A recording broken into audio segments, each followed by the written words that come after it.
नमो देव्यै महादेव्यै शिवायै सततं नमः। नमः प्रकृत्यै भद्रायै नियतः प्रणतः अस्मतां। काली तारा महाविद्या खोडसी भुवनेश्वरी भैरवी छिन्नमस्ता च विद्या धूमावती तथा बगला सिद्धविद्या च मातंगी कमलात्मिका।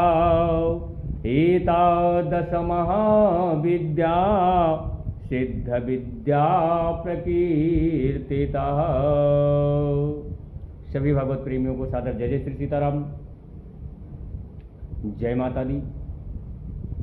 प्यारी, समय आ गया है सकारात्मक ऊर्जा का संचय करने का। सकारात्मक ऊर्जा का संचय और नकारात्मक ऊर्जाओं का नाश करने का समय आ गया है। आषाढ़ शुक्ल पक्ष की प्रतिपदा अर्थात 15 जुलाई बड़ा ही दिव्य अवसर है क्या? क्योंकि नवरात्र लग रहा है। प्यारे, एक वर्ष में कुल 4 नवरात्र होते हैं और सामान्य रूप से 2 नवरात्रियों के विषय में तो सबको पता है, लेकिन शेष 2 गुप्त नवरात्र हैं। भगवती आद्याशक्ति की आराधना, भगवती दुर्गा की आराधना, भगवती काली की आराधना वैसे तो प्रत्येक दिन की जाती है और की जानी चाहिए, लेकिन विशेष पर्व पर, विशेष समय पर देवी की पूजा का विशेष महत्व हो जाता है। चैत्र मास वासंतिक नवरात्र, आश्विन मास शारदीय नवरात्र, इसमें देवी के 9 स्वरूपों की पूजा होती है। प्रथमम शैलपुत्री चा, द्वितीयम ब्रह्मचारिणी, तृतीयम चंद्रघंटेति, कूष्मांडेति, चतुर्थकम पंचमम स्कंदमात्रेति, षष्ठम कात्यायनीति चा, सप्तमम कालरात्रिति, महागौरीति चाष्टम, नवमम सिद्धिदात्री चा, नवदुर्गा प्रकीर्तिता। ये 9 रूपों की पूजा शारदीय नवरात्र और वासंतिक नवरात्र में होती है। इसके अलावा भी वर्ष में 2 नवरात्र होते हैं। एक माघ मास के शुक्ल पक्ष की प्रतिपदा से लेकर नवमी तक, और दूसरा आषाढ़ मास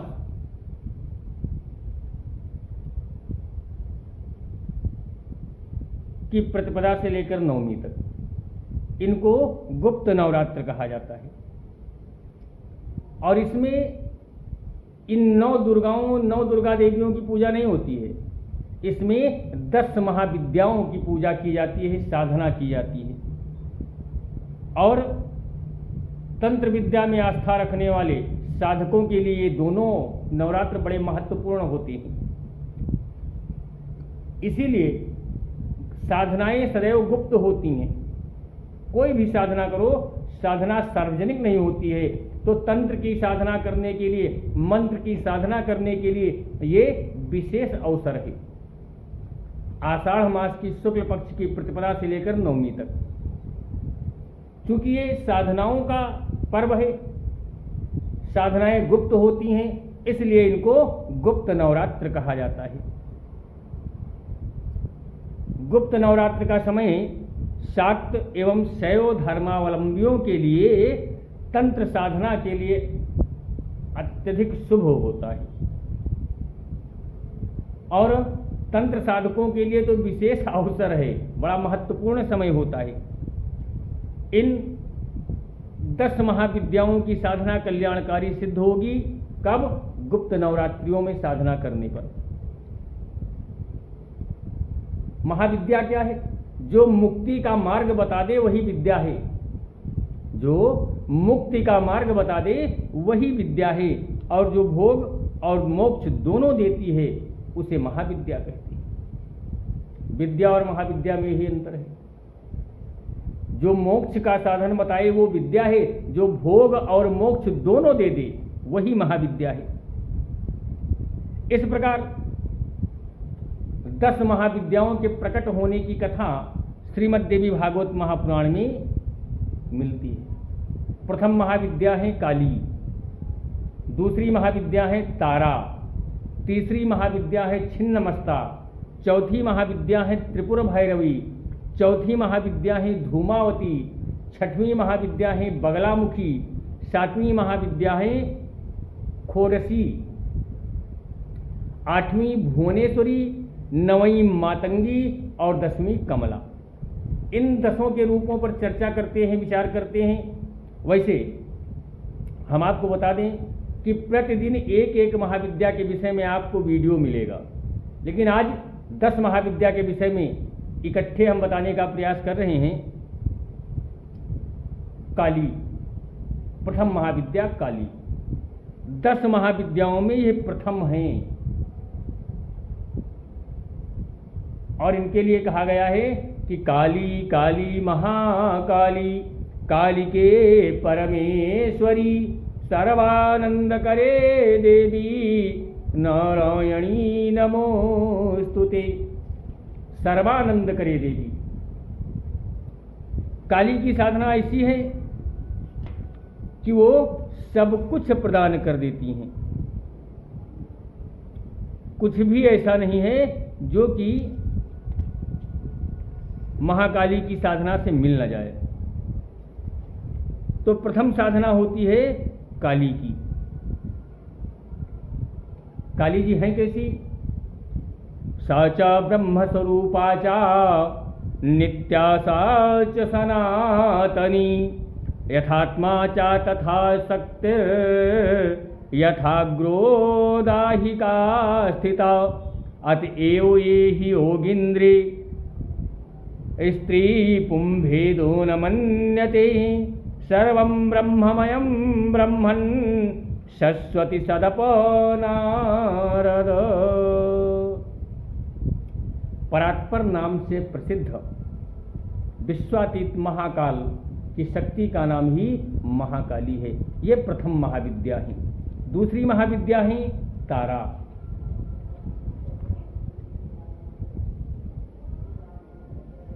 तारा का स्वरूप क्या है? तारा करती क्या है? सर्वदा मोक्ष देने वाली और तारने वाली को नाम तारा दिया गया है। हिरण्यगर्भः समवर्तताग्रे भूतस्य जातः पतिरेकयासीत् सदाधार पृथ्वीं मामुते मां कस्मै देवाय हविखा विधेम। ये तारा श्रुति सिद्धांत का प्रतिपादन करती हैं और सबसे पहले महर्षि वशिष्ठ ने मां तारा की पूजा की थी। आर्थिक उन्नति और बाधाओं के निवारण हेतु मां तारा महाविद्या का महत्वपूर्ण स्थान है। इनकी सिद्धि के लिए साधक आपके नित्य नए साधन बनते हैं। अगर इनकी आराधना की जाती है तो साधक को आय के नित्य नए साधन प्राप्त होते रहते हैं, जीवन ऐश्वर्यशाली बनता है।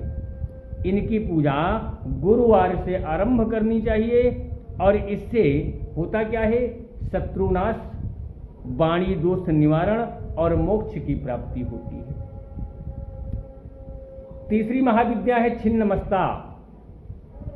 छिन्नमस्ता जैसा कि नाम से ही ज्ञापित होता है कि जिनके सर नहीं है।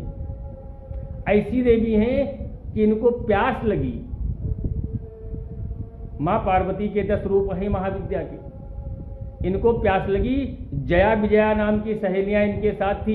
इनको कहीं जल नहीं दिखाई पड़ रहा था, खड्ग से अपने सर को काट दिया। एक हाथ से अपना सर पकड़े है, दूसरे हाथ में खप्पर है और उस खप्पर में रक्त की धार जा रही। स्वयं अपने रक्त का पान करती हैं मैया छिन्नमस्ता।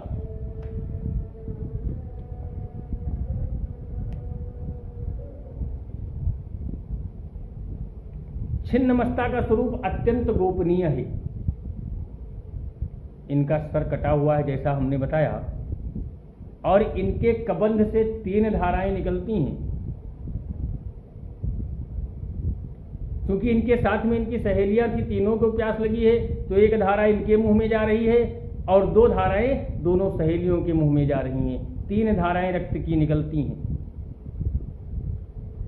चतुर्थ संध्या काल में छिन्नमस्ता मैया की उपासना से सरस्वती की सिद्धि साधकों को हो जाती है। और इस महाविद्या का अधिष्ठात्र ग्रह जो है वो राहु है। चौथी महाविद्या है त्रिपुर भैरवी। आगम ग्रंथों के अनुसार त्रिपुर भैरवी का स्वरूप एकाक्षर रूप है। शत्रु संहार एवं तीव्र तंत्र बाधा निवारण के लिए, तंत्र बाधा निवारण का मतलब जैसे आपके ऊपर किसी ने तंत्र मंत्र का प्रयोग कर दिया है तो मैया छिन्न त्रिपुर भैरवी उसकी अधिष्ठात्र देवी है, उनको काटने के लिए त्रिपुर भैरवी की आराधना करनी चाहिए। त्रिपुर भैरवी का आराधन करने से, इनकी साधना करने से साधक के रूप में निखार आ जाता है और इनका रंग लाल है। यह लाल रंग के वस्त्र पहनती हैं, गले में मुंडमाला है तथा कमल आसन पर विराजमान मैया त्रिपुर भैरवी हैं। लेकिन प्यारे, त्रिपुर भैरवी की साधना बड़ी कठोर है, बड़ी कठिन है। इनका लाभ कठोर साधना करने के बाद ही प्राप्त होता है। 5वीं है मैया धूमावती। ऐसी देवी हैं कि धूमावती का कोई स्वामी नहीं है। भगवती पार्वती को एक बार भूख लगी, उन्होंने शिव जी को निगल लिया जी। यही धूमावती हैं। इनका विधवा का स्वरूप है। इनकी उपासना से विपत्ति नाश, रोग नाश और युद्ध में विजय की प्राप्ति होती है। आते हैं 6वीं महाविद्या पे। इनका नाम है बगलामुखी। बगलामुखी शत्रु बाधा को पूर्णतः समाप्त करने में सक्षम है। अपने शत्रुओं का विनाश करने के लिए बगलामुखी की आराधना करनी चाहिए, इनकी साधना करनी चाहिए। इन महाविद्या यानी कि बगलामुखी की साधना करने से दैवी प्रकोप की शांति होती है और धन धान्य की प्राप्ति, भोग और मोक्ष दोनों प्राप्त हो जाती हैं। और इनके मुख्य 3 उपासक हैं ब्रह्मा जी, विष्णु जी एवं भगवान परशुराम। बगलामुखी की आराधना मुख्य रूप से 3 लोगों ने किया है। किसने? ब्रह्मा जी ने और विष्णु भगवान ने एवं भगवान परशुराम ने। और परशुराम जी ने यह विद्या द्रोणाचार्य को प्रदान करी। देवराज इंद्र के वज्र से इसी बगला विद्या के द्वारा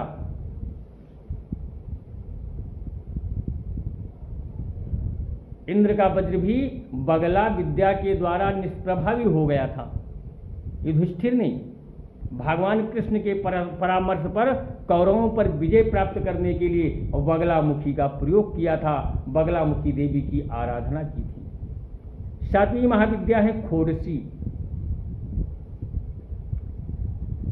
शक्ति की सबसे मनोहर सिद्ध देवी हैं। इनके ललिता, राजराजेश्वरी, महात्रिपुर सुंदरी अनेकों नाम हैं।